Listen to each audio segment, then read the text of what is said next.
Yeah. Yes, take that on. Yeah. Hey, Amanda, what's up? Are you here yet? Hey, I just got up the hill. Where do I go from here? What? Where do I go from here? Where are you? I don't know. You don't know? What's around you? I'm in a city. No. What city are you in? Oh, it's that one near us. Okay, what street are you on? It's got a lot of big yellow lines on it. No, what's the name of the street? Oh, I don't know. The sign's too far away for me to see. How can I tell you where you are? Well, there's goats right next to me. Goats? Yeah, goats, you know, they go, ah! Well, that doesn't help. I don't know. Well, how can I tell you where to go if you don't know where you are?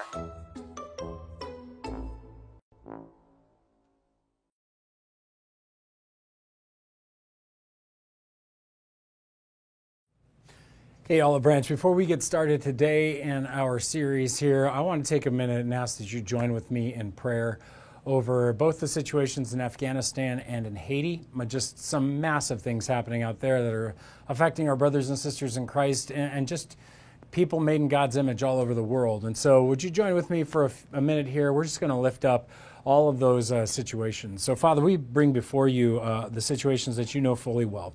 And we thank you that you are in control over all things, over all governments, that you are Lord of Lords, King of Kings, you are God of gods. And we ask that you would indeed please help our brothers and sisters right now in Afghanistan who are looking at potentially death, who are looking at trying to escape into other countries, who are wanting to stay and preach a gospel amidst the people who despise the gospel. And God, we just ask that you would give them strength, give them wisdom for all of the Americans and those who are longing to get out. Give them a way out. Help us in this crisis, in this situation.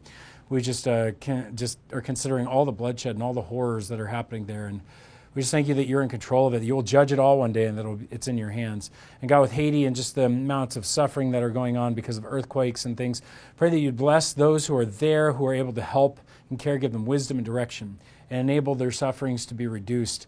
God, in the turmoil of everything happening there, bring them a gospel that brings them out and they rise higher and higher. We ask this in Jesus' name. Amen.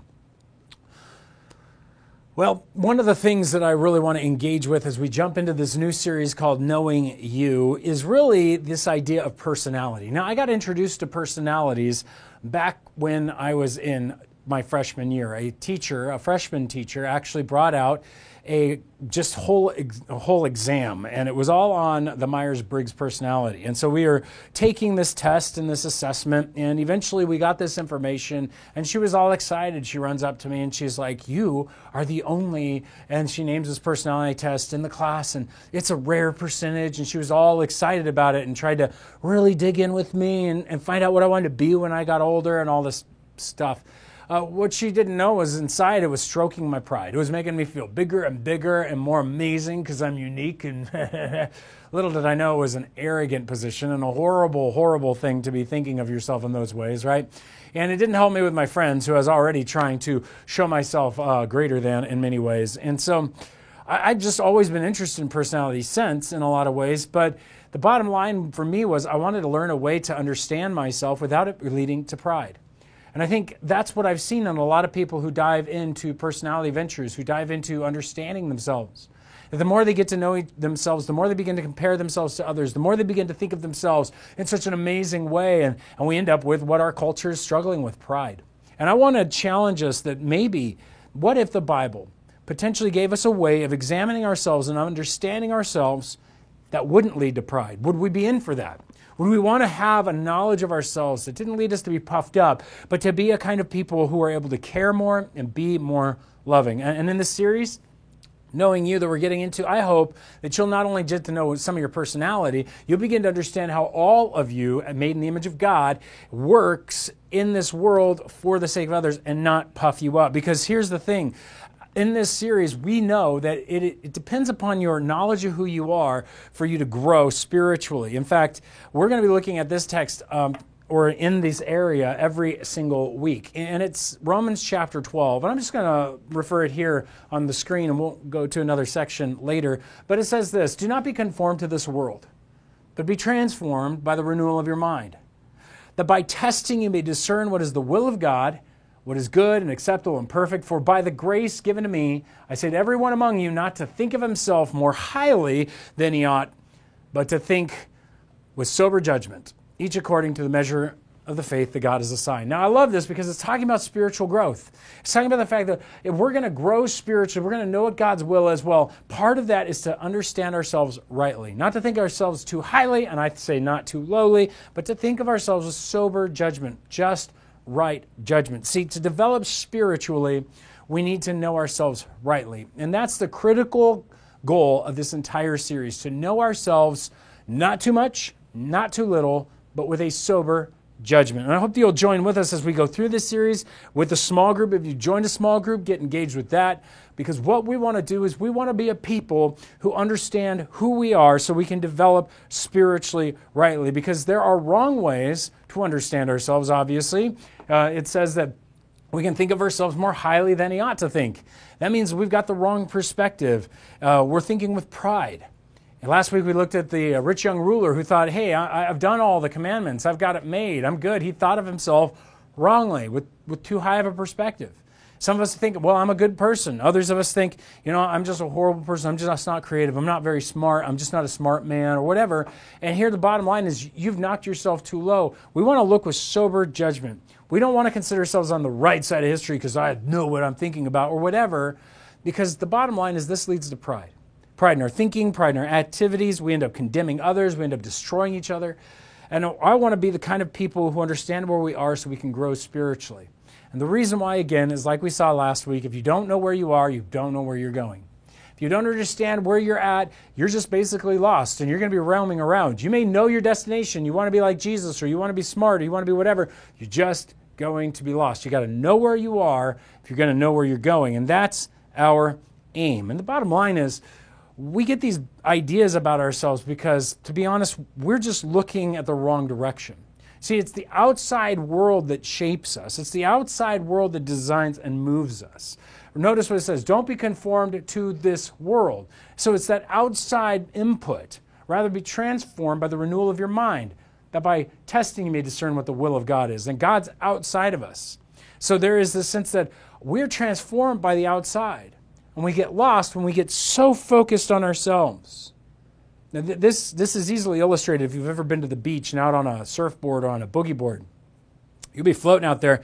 You'll be talking to your friend. You'll be focused on your board, thinking in your head, surfing that little wave or catching that wave or whatever. And when you finally get a chance to look up, you realize you've drifted way, way, way away from whatever your family is or that dock is or wherever you were at, because the current has pulled you. The same thing is true in our world. It'll pull you along. And if you are too busy gazing inside at your navel and trying to figure yourself out, you're not going to be aware how the world has been pulling on you.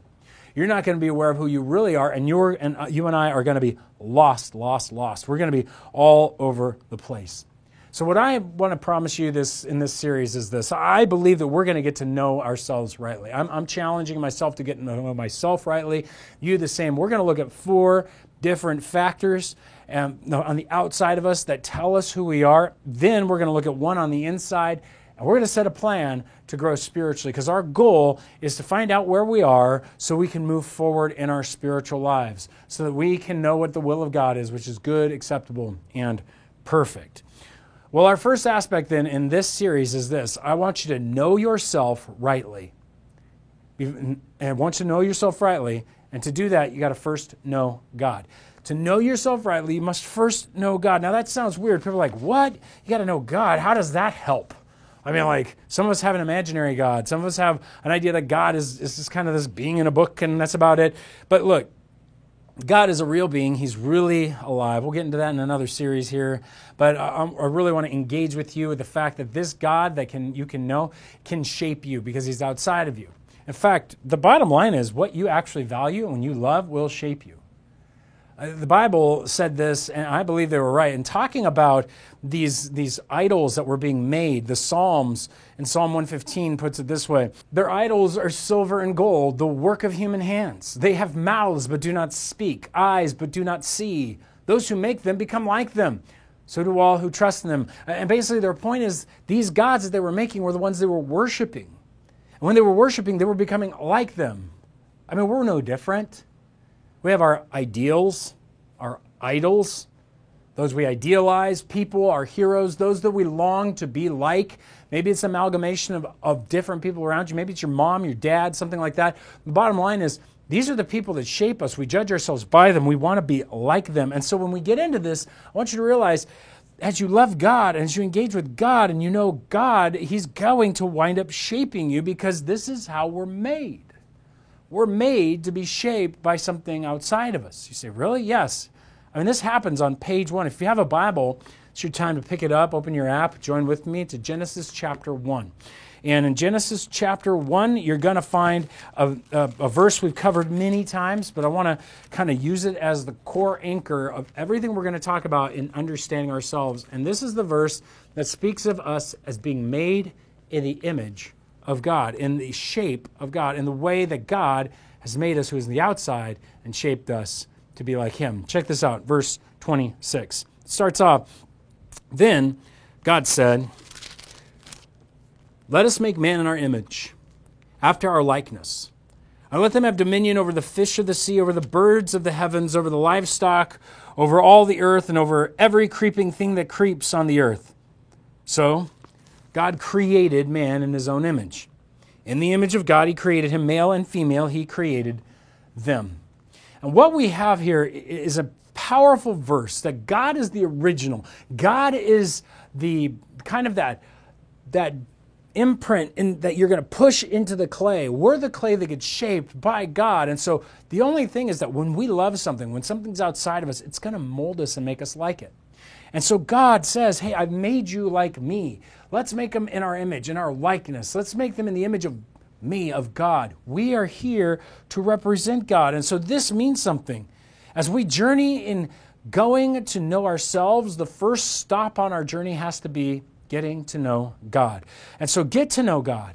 We need to get to know God because He is who we're based off of. He is the one that we are like. If you want to get to know yourself, go meet the original because you're the derivative. Go meet the original, you're the image of it. And so this is the case. We want to get out there and explore and see what we're like. Let's look at God. Look, like I've told you, I've taken lots of tests, lots of them. I've taken the Ocean test, which is a personality test out there, the Enneagram. I've taken the Myers-Briggs, DISC, the Four Humors test. Yes, I've even taken the Disney character test. And by the way, I'm Aladdin. Hey, that was cool. But anyway, yeah, I mean, what's going on here? We got all these different kind of tests trying to tell you what you're like. And if you take a sophisticated test, like the Myers-Briggs, Enneagram, or something like that, they're going to try to tell you how you're going to act, what you're going to be like. They're going to give you all these different traits, and you're going to read through them and go like, yeah, that's just like me. Nah, that's not really like, oh, but that is. And it gives you the sense that somebody knows you. Somebody's figured you out. Like, I fit a pattern. This is really weird. And it gives you an eerie sense that you are in a mold like everybody else. Now, this is the same thing that happens as you dive deep with God. You're not based off some pattern mold out there of different human beings and these personalities. You're patterned after God. And every human being doesn't have to have a special test. They have access to the living God who's ready to show them what they're like. You see, when we see God, we begin to see ourselves rightly. We begin to understand who we are.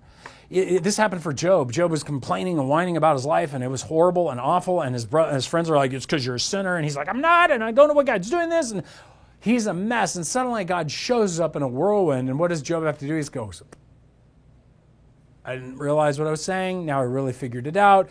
God's presence changed him. And when Isaiah sees God, he goes, woe is me, I'm a man of unclean lips. He sees himself rightly. When Peter encounters Jesus at a miracle, suddenly Peter's like, get away from me, Lord, I'm a sinful man. He saw himself rightly. There's something about being in the presence of God that helps you see yourself rightly. Just like being in the presence of a personality test makes you feel like, oh, I finally see myself. I got words to say something. And I'm not knocking personality tests. I think it's good for us to take them and look at them. But I do think that there's a better way. What you're looking at there is really kind of a derivative of a derivative. We're just kind of taking what humans are like and extracting from it these tests, these ideas. But what I want you to do is go get the original. You see, when you examine the original dollar bill, When you examine an original $10 bill and somebody hands you a fake, a counterfeit, you're going to understand the difference. And you're going to understand the similarities. You'll be amazed at how close they are together. Well, the same thing happens when you approach God. As you approach God, you're going to get to see how He, the original, is like you, the derivative. You, the copy. Now, you're going to notice how we've been twisted and broken and sinful, but we're going to save that for the nearly last week of this series. What I want you to do is marvel at the fact that God made you in His image before there was sin, and that meant that when you looked at God, there was a pattern you would see that you would resonate with, that would say, oh my gosh, this is how I'm like God. I get myself better. I understand me better. And I want to encourage you to do that, because like a personality test, when you get to know God, you're going to see that pattern. Now, I'll give you a warning here. We're about to dive into some deeper theological waters, and that can give you a bit of a headache, make you be gasping for air or something. Maybe you're going to turn off and move on. Please don't. Enter into the confusion. Wrestle through it. You are going to find riches at the other end if you're willing to take the time to dive into just a little bit of confusion in theology. Because it's important that we grasp that God has made us in His image. You see, the image of God, as I like to define it, is really all of God's attributes reflected in us as human beings, communicated in us.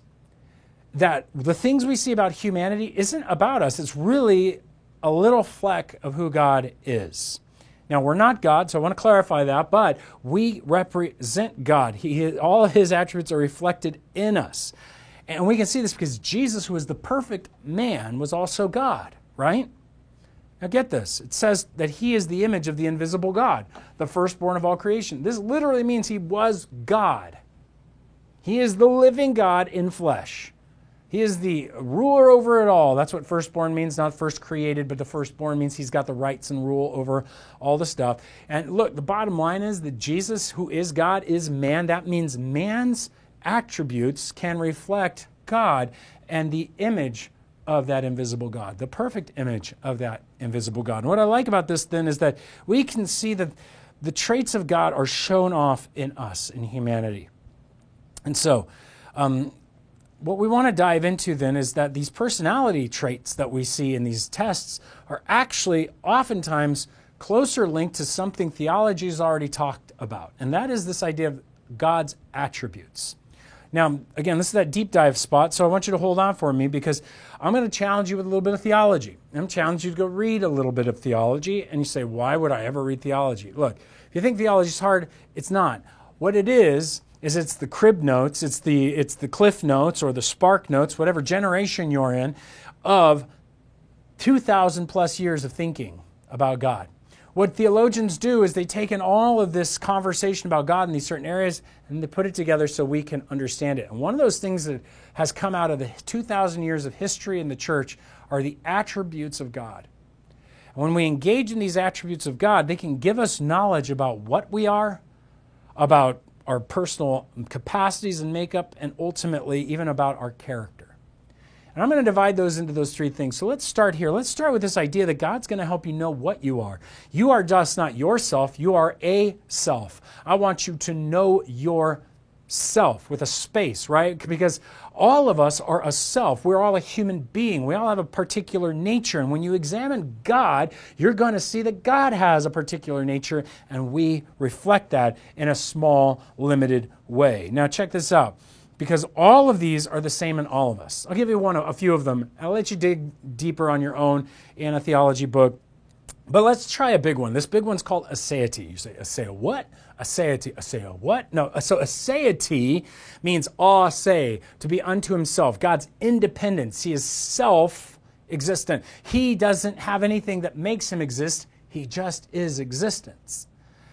Ow, my brain hurts, right? That's how that kind of stuff works. But here's the funny thing. You and I reflect that. Say, oh, yeah, because I exist into myself. No, we exist off of God. And because of that truth, we know that, as Jesus said, man does not live by bread alone, but upon every word that proceeds from the mouth of God. We exist because God wants us to exist. We exist because God exists.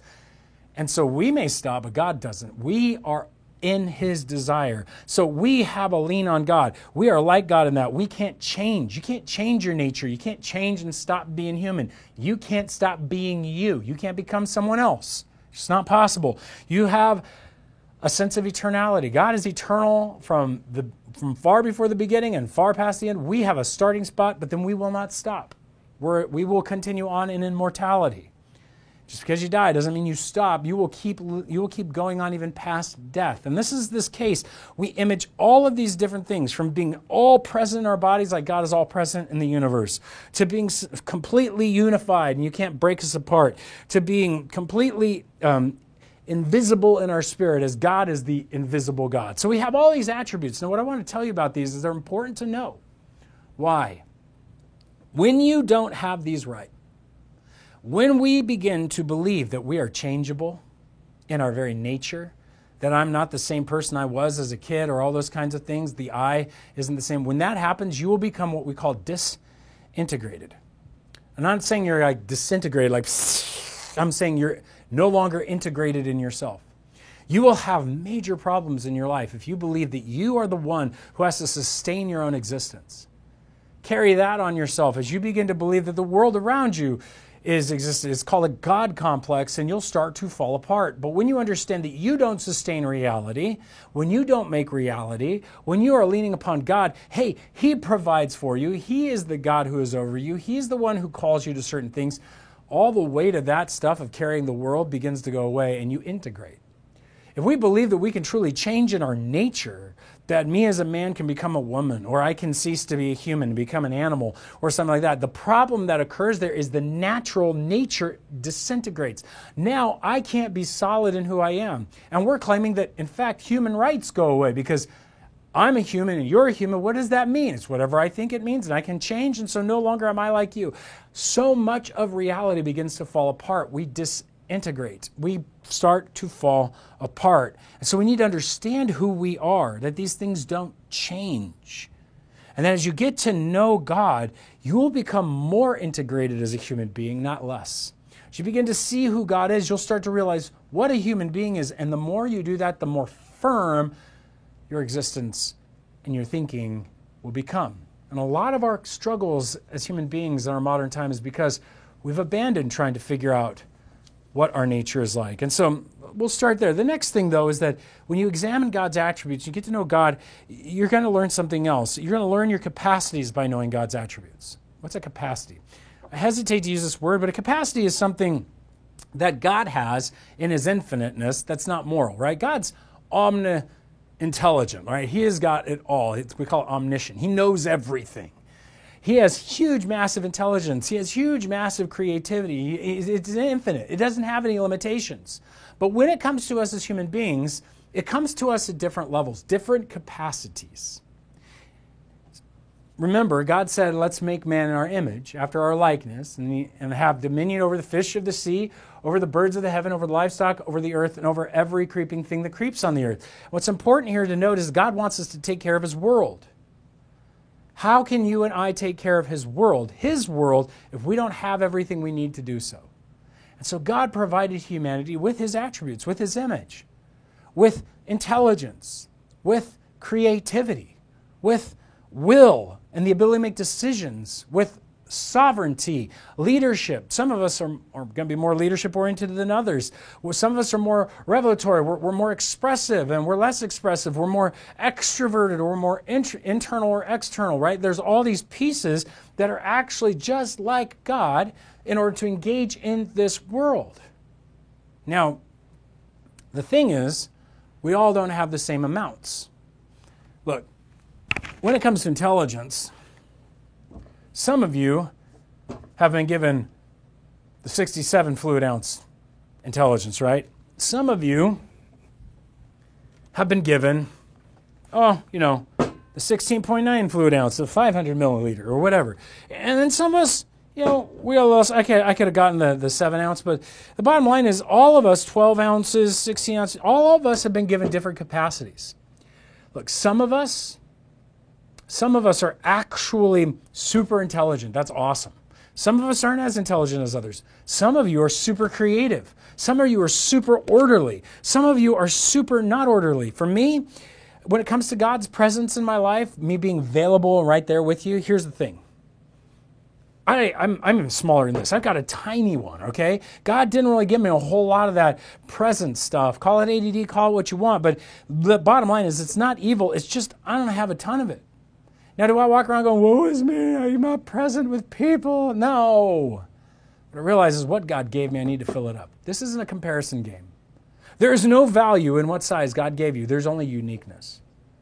Because while some of us have big intelligence and others of us are big in creativity and others of us are big in different forms of creativity. You may be creative in your relationships. You may be creative with art and objects. You may be creative in your mind with thoughts. That's awesome. Some of you have a relational intelligence. Some of you have a mental intelligence. And some of you have an emotional intelligence. Excellent. This is the thing. Don't judge yourself ahead of time. Just because you think somebody else has more than you, guess what? You can grow that capacity because you've only filled it up so much. Say you've got a giant capacity of intelligence, but you were told you're a dinky intelligent person. And so you've only ever filled it up to here.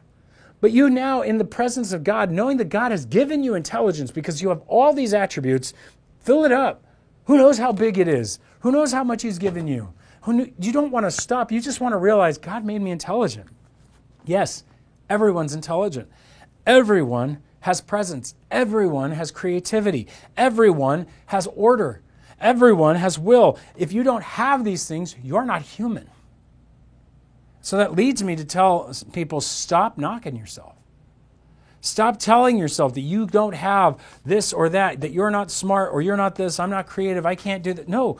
God has made you creative. God has made you intelligent. God has made you to represent Him as He's called you to represent Him. This means something. He didn't make a mistake in making you. He intended for you to be here. He intended for you as a unique individual to reflect Him in the time that you're in as the person He's made you to be. And so I want to challenge you. Discover who you are. Know these attributes of God and see that they're in you, and then begin to explore and see how far that capacity to go. You may discover, hey, yeah, I'm 16 ounces, woohoo! Because I'm big old 64 somewhere else. And so what we want to be able to do is celebrate who God has made us and not criticize. Value, which we'll get into later in this series, has nothing to do with your capacities. And so I want to challenge you to consider that. I want you to dive in deeper to these various attributes. How in the world do you find out more? I'll give you a few things. Number one, and there's a book by A.W. Pink called The Attributes of God. You can check that one out. Or Knowing God by J.I. Packer. Excellent book. And I want you to see about those two books and check them out. Even better, if you would like to join us over COVID during last 2020, we made an entire series on the attributes of God where I go through and I describe 2 attributes in about 45 minutes. It's a fire hose of information, but I think it's worth it. You'll find those on YouTube. We'll be linking to those. So I want to encourage you guys to dive in and take some time. You're going to discover, oh my gosh, God made me. I see it. I see what I'm like. This is so cool. And you're going to be able to engage even further in your spiritual journey. But there's one more set of attributes that I've left out. And these attributes can help you see your character. Now, what do I mean? As we grow, we want to grow in character when we're challenged by God's character. There are certain attributes called God's moral attributes. Right? We know one of these. When we get into 1 Timothy, we're called to certain moral attributes. Flee these things, pursue righteousness or justice, godliness, faith, love, steadfastness, gentleness. We did the whole sermon on this. And what we want to be is the people with this kind of character. I want to have a godly character. I want to have a righteous character. I want to have a loving character. And what happens is I want to pursue this kind of moral character because it's going to reflect God's character. All my intelligence, all of my creativity, all of my lack thereof or presence, whatever you want to say, all comes through my character. And here's how I want to explain it. Say you got this awesome person who has just got, the super size of intellect. And man, they are so capable of knowing all this information, all these things. And we're like, educate that guy, educate him. He's got so much ability. And yet what we discover is that you've just educated a monster because he is a morally horrible person. He has none of this character. And so what he does, he uses all his education to be cruel. He uses all this education to be untrustworthy. He uses all this intelligence to be unjust and angry and just completely flippant. My friends, do you see how education doesn't change the character? Just as teaching somebody to be orderly and organized won't change their character. Just as seeing somebody who to make better decisions and faster decisions doesn't change the good of their decisions. We want to be the kind of people with a moral character who pursues these things. And when you find moral character, you're going to discover all of these are attributes of God. When you check out the books, you're going to discover, oh my gosh, God has all these moral attributes. Remember, anyone who does not love God does not know God, John says, because God is love. There's an attribute of God. God is love. We have love. We're supposed to love like God loves. Wait, what? Yeah, all this attributes, all this capacities, being human, reflecting God is supposed to come through the way God would do it in the love that God would do it.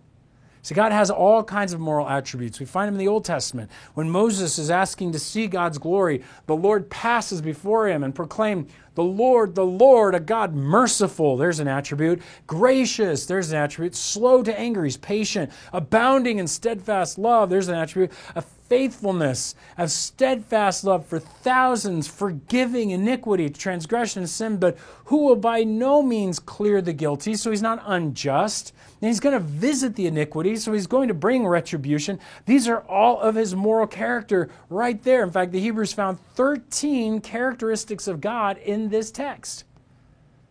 Moral attributes of who God is, that he's loving and he's just, that he's wrathful and forgiving, that he is this God who is able to be steadfast in his love, and yet his patience will wear out. I mean, this is incredible to understand that this is also a description of how we should be in God's image. I need to be slow in anger, abounding in steadfast love. I want to be faithful. I want to pursue faithfulness. I want to keep steadfast love for thousands, right? I want to be forgiving, but I don't want to be unjust. And I do want to allow God's retribution to come. All these things need to be there. And when we get this, what we discover is my character is there. And when my character comes through, man, I'm going to act more like God. I'm going to be like Christ. And praise God that we're not left alone for this. If you've given your life to Jesus Christ, here's the thing, and the only way to be released to actually see this character flow is by having God's presence in your life. And so it says the fruit of the Spirit, the fruit of God's presence in our life, is this love and joy and peace and patience and kindness and gentleness, faithfulness and self-control. I did my thesis on this, my master's thesis, and the bottom line is these are the definitions of Jesus' character coming through us. You become more like the image of God. The parts that have been twisted and broken get untwisted because you see your capacities. You know why you are what you are, and now you see how to use them in this world for the betterment and the good of others so that we can rule his world as he would have us rule his world. And what we see here is this powerful opportunity for you to get to know yourself, to dig in. Which of these needs to be changed in me? What do I need to grow in? And as you get to know God through prayer, through being in the Word, through studying these things, these are the places he will challenge you. The other attributes of your capacities, of your nature, those are things you need to learn and make sure you're integrated with and understand about yourself. But God is going to confront us directly when it comes to our character because he wants us to change. And as you do a step in that character, it will develop that character into a stronger character. As you take self-control, you're going to have more self-control, not less. And so what we see is this is going to grow. And this is difficult as he convicts you and he calls you. You're going to need to persevere. The only passage I know that really shouts about how you produce character is in Romans 5. And it says, not only that, but we rejoice in our sufferings. Why? Because we know our sufferings produce endurance. Endurance produces character. Character produces hope. We have to endure. We have to go through the pain of making sure that, hey, this character is going to be worth it, but I'm going to do it anyway. I'm going to go out for what God wants. I want to be like God. No pain, no gain. I'm going to use all these wonderful capacities for the sake of God and watch what he begins to do. And I want to encourage you as you dive in to take time to look through those lists of attributes. They're out there on the internet. They're out there in those books that I've mentioned. They're there online for you from our summer study from last year. And I want to encourage you to begin to examine these things, to look at yourself and examine yourself in accordance with them in your small group and using our discussion guide. And you're going to discover, wow, all kinds of ways that you are imaging God. But you're going to discover how it's coming through you in your character. And I want to challenge you because it sets you up how to plan to grow in your character this year. How is it that you're going to take a step forward? What are you going to do differently? But really, I want to challenge you with this final thought.